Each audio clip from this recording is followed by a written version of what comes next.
1절에서 3절 말씀을 통해서 하나님의 구원 약속이라는 제목으로 말씀을 나누고자 합니다. 우리가 약속을 받는다는 것은 정말 중요합니다. 약속을 지키는 것도 중요하고 또한 그 약속을 이제는 우리가 어떻게 이겨나가야 될지, 그걸 또 어떻게 실행해 나가야 될지를 정말 중요합니다.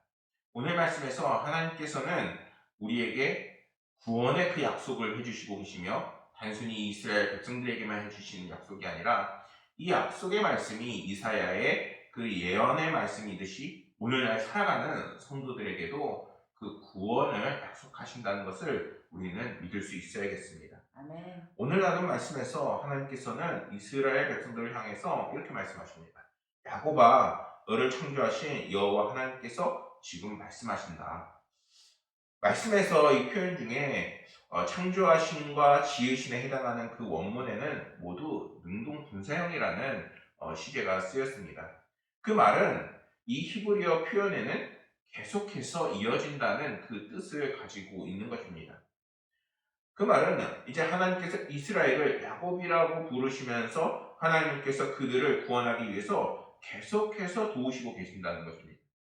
여러분들은 어떠신가요? 삶을 살아가시면서 또 한 주를 보내시면서 하나님의 도우심과 은혜를 많이 느끼셨나요? 사실 우리가 하나님의 은혜와 그리고 계속해서 도우신다는 것을 잘 잊어버릴 때가 많습니다.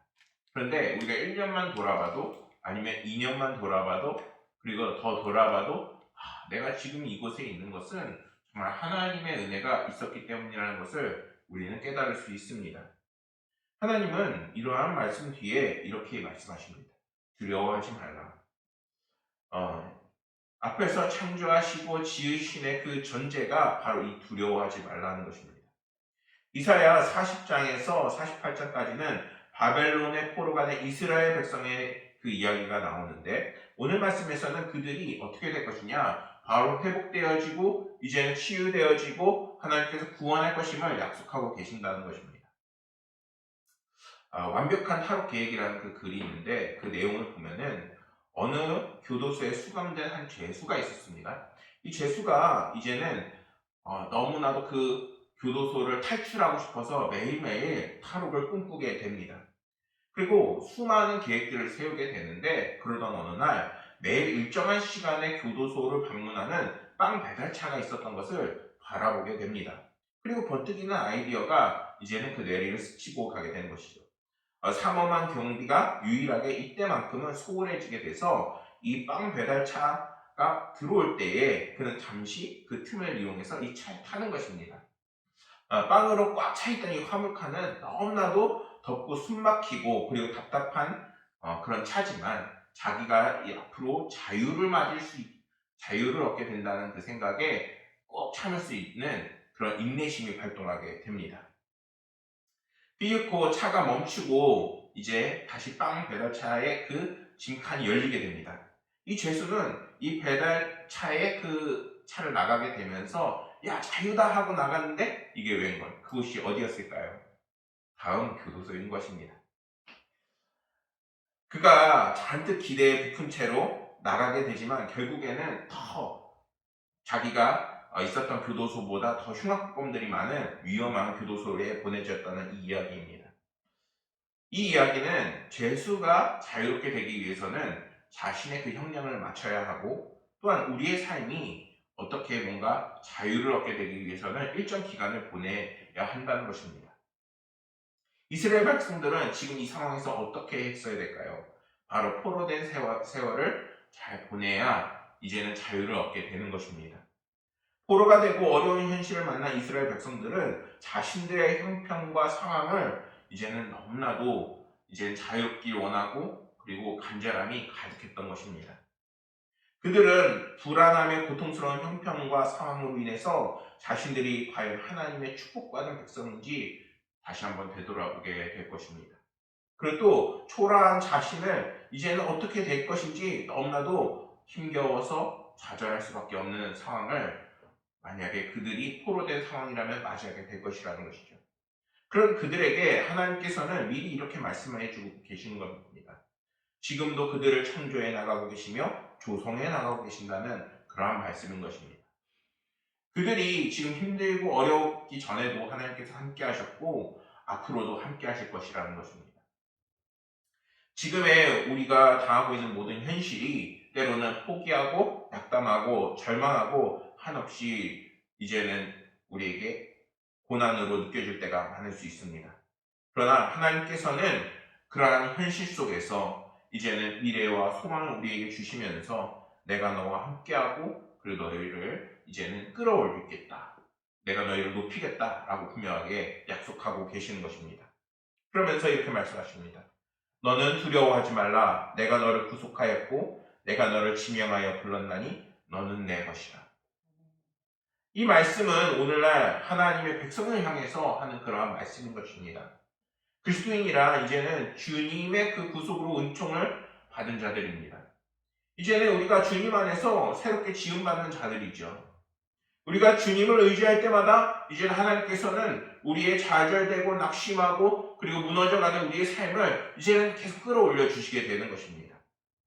이제는 우리의 삶에 너무나도 막막하고 어둠만이 가득했던 삶이 이제는 성령 충만해짐으로 이제는 새롭게 지음받고 다시 한번 숨 쉴 수 있는 삶이 되게 되는 것입니다. 이러한 과정에서 이제는 오늘 성경에 이스라엘 백성들을 보여주시면서 그들은 심지어 지금 이 포로된 상황입니다. 그들이 절망하고 낙심할 수밖에 없는 상황이지만 그들에게도 하나님께서는 이 상황 속에서 함께 하셨다라고 말씀하시는 겁니다. 하나님은 모든 절망 중인 상황 속에서 이제는 우리에게 낙심하지 말라고 말씀하십니다. 왜냐하면 주님을 의지하는 자들에게 하나님께서는 반드시 함께 하시고 도우실 것이기 때문인 것입니다. 그렇기 때문에 우리들은 이제는 주님을 바라볼 수 있어야 되고 하나님을 의지할 수 있어야 하는 것입니다. 이제는 하나님께서 우리의 지팡이가 되어주셔서 이제는 우리를 구원하시고 우리에게 빛이 되는 그 길로 인도하시게 되는 것입니다. 그렇기에 우리는 믿음을 지키고 주님을 바라보는 성도가 되어야 되겠습니다. 어떤 어려움이 밀려온다 해도 낙심하기보다는 우리가 주님을 의지할 때 하나님께서는 늑대가 찾아오면 짧은 막대기로 그 늑대를 물쳐주시고 우리의 삶의 그 길이 보이지 않을 때는 긴 막대기로 우리의 삶을 인도해 주시게 되는 것입니다. 2절 말씀에서 내가 물 가운데로 지날 때에 내가 너와 함께 할 것이라 강을 건널 때에 물이 너를 침몰하지 못할 것이며 내가 불 가운데로 지날 때에 타지 아니할 것이요 불꽃이 너를 사르지도 못하느니 이렇게 말씀하십니다. 이 말씀에서 이스라엘이 애굽을 탈출하면서 이제는 약속의 땅으로 가나안으로 갈 때 그 상황을 아주 자세하게 나타내고 있는 말씀입니다. 정확하게는 바벨론 포로에서 해방되어 본토로 들어갈 때 이스라엘 백성들은 하나님께서 이제는 안전하게 보호하실 것이라는 것을 미리 말씀하고 계시는 거예요. 말씀에서는 물과 강과 불과 이런 것들을 통해서 그들이 얼마나 그들의 힘으로는 헤쳐나갈 수 없는 고난을 만나게 될 것인지를 분명하게 말씀하십니다. 그런데 이들 각각은 하나님께서 이스라엘 자손들이 가나안으로 들어갈 때 홍해 바다의 사건, 요단강의 사건, 불타는 광야를 분명하게 지키시고 함께 하셨다는 것을 말씀하고 있는 것입니다. 출애굽 당시 이스라엘은 하나님의 구속으로 인해서 애굽의 노예 생활을 벗어나긴 했지만 바로 홍해 바다라는 말도 안 되는 상황을 만나게 됩니다. 그들은 가나안으로 들어가기 위해서는 긴 거리를 걸어야 했고 그 과정에 수많은 시련을 만났습니다. 그것을 넘어가자마자 그 앞에 땅은 푸른 풀밭이 아니라 끊임없이 불타는 광야. 그리고 가나안에 이르러서는 심지어 다 왔는데 또 강이 막고 있는 것입니다. 얼마나 속이 뒤집어질까요? 그들은 수많은 시련을 극복하고 나서야 하나님께서 그들을 위해 마련해 주신 땅으로 들어갈 수 있었습니다. 우리들의 삶을 한번 봅시다. 우리들의 삶은 어떤가요? 때로는 홍해 바다가 있는 것처럼 정말 막막할 때가 있고 불타는 광야가 우리의 삶을 계속해서 힘들게 하는 것처럼 우리의 삶이 얼마나 힘겹고 고단합니까? 그리고 마침 다 왔다고 생각했는데 요단강이 가로막고 있는 것처럼 목적지가 잡혀 있는데 아주 목마르게 하는 그런 삶의 현장을 맛보게도 됩니다. 그런데 하나님께서는 그 상황 속에서 이스라엘 백성들과 늘 함께 하셨습니다. 그들의 삶을 책임지시고 그리고 그 난관을 이길 수 있도록 모든 상황들을 만져주셨습니다. 오늘 말씀에서는 이스라엘의 백성들이 바벨론의 포로가 되어서 돌아갈 때에도 그들을 도우시고 함께 하셨다라고 말씀하고 계십니다.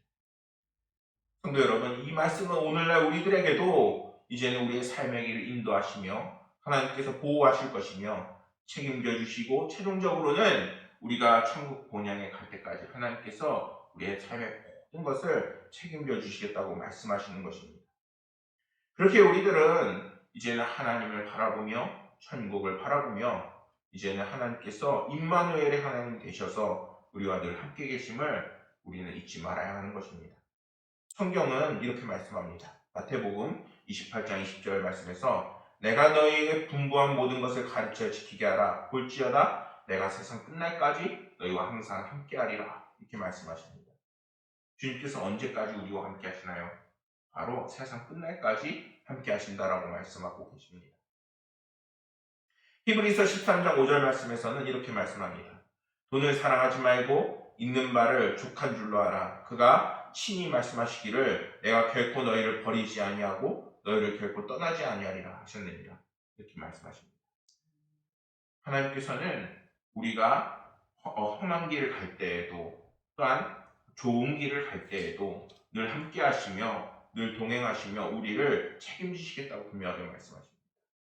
그렇기 때문에 우리가 때로는 우리 삶 가운데 절망이 찾아오고 두려움이 찾아오고 고난을 만난다 할지라도 우리가 그리스도인으로 살아가야 하는 것은 이제는 당연한 일인 것입니다. 하나님께서 함께 하시고 이제는 우리에게 능력과 세임을 더해 주실 것이기 때문인 것입니다. 3절 말씀을 보면은 하나님께서 이스라엘을 바벨론에서 구속하기 위해서 치르신 그 대가에 대해서 말씀하십니다. 그것은 바로 구스와 스바와 애굽과 각기 다른 나라들입니다. 일반적으로 애굽이라고 하면 나일강 하류 지역을 의미할 때가 많은데 오늘 말씀에서는 이 아래쪽의 애굽과 위쪽의 애굽을 나누면서 구스와 스바가 이제는 한꺼번에 성경에서 이야기하고 있는 것을 볼 수 있습니다. 이것들이 다 하나된 애굽인데 이렇게 통합되기 이전엔 이렇게 세 가지로 쪼개져 있었던 것이죠. 그래서 성경은 왜 굳이 이렇게 하나하나 나열하면서 하나님께서 얘네들을 통해서 대속물로 주셨다라고 말씀하시는 것일까요? 이스라엘은 어떤 나라입니까? 이스라엘은 정말 작은 나라예요. 마치 우리의 나라와 비슷하죠. 주변에는 강대국들이 있고 침략이 많고 심지어 이제 애국과 그리고 위쪽으로 이제는 나라들이 있어서 서로 이동하는 그 교역로에 있습니다. 언제든지 위험에 노출되어 있고 그리고 너무나도 작고 약한 나라입니다. 그런데 이 나라와 하나님께서 함께 하시니까 그들이 하나님의 도우심을 받을 때에는 안전하고 강하고 그리고 평안할 수 있었습니다. 그런데 이 나라가 만약에 하나님의 도우심을 의지하지 않을 때에는 주로 어디를 의지했느냐? 바로 애국을 의지했습니다. 이스라엘이 나라가 되기 이전에 족속일 때에는 애굽에서 그들이 하나님의 은혜로 나라의 그 기틀을 잡을 수 있을 만큼 사람들이 성장하고 번영할 수 있었습니다. 그만큼 애굽과 이스라엘은 굉장히 가깝고 그리고 뗄래야 뗄 수 없는 관계를 놓여 있는 것입니다. 그런데 하나님은 그처럼 작은 이스라엘을 이제는 구원하기 위해서 애굽을 그리고 구스와 스바를 생명물로 내어주셨다라고 지금 말씀하고 계시는 것입니다. 그런데 그와 마찬가지로 하나님께서는 오늘날 우리 성도들에게도 우리를 구원하시기 위해 우리에게 보내주신 분이 계시다라고 말씀하십니다. 과연 누구입니까? 바로 예수 그리스도입니다. 사랑하는 여러분, 주님은 어떤 분이십니까? 그는 본래 성자 하나님이시면서 하나님과 동등된 영광을 취하신 분이십니다. 또한 그분은 만물을 지으신 분이요 그리고 우리 인간들의 주가 되시는 분이십니다. 하나님께서는 우리를 구원하시기 위해서 예수님을 희생시키셨습니다. 우리는 그러한 하나님의 크시고 놀라우신 사랑과 은혜를 잊어서는 안 되는 것입니다. 우리가 고난을 만날 때 주님을 기억하게 되면은 주님께서 주신 그 큰 사랑으로 우리가 그 고난을 이길 수 있게 되는 것이죠. 고난의 신비라는 그 글이 있습니다. 동물원에 사슴이 새끼를 낳았는데 어미가 너무 쇠약해져서 걱정이 상황이 되었습니다.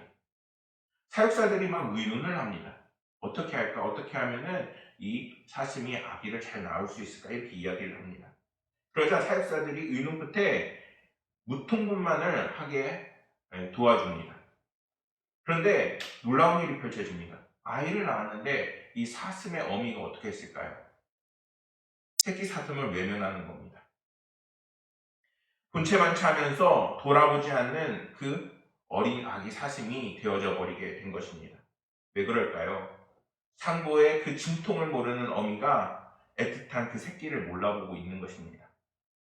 어머니의 사랑은 애간장이 끊어지는 사랑이라고도 합니다.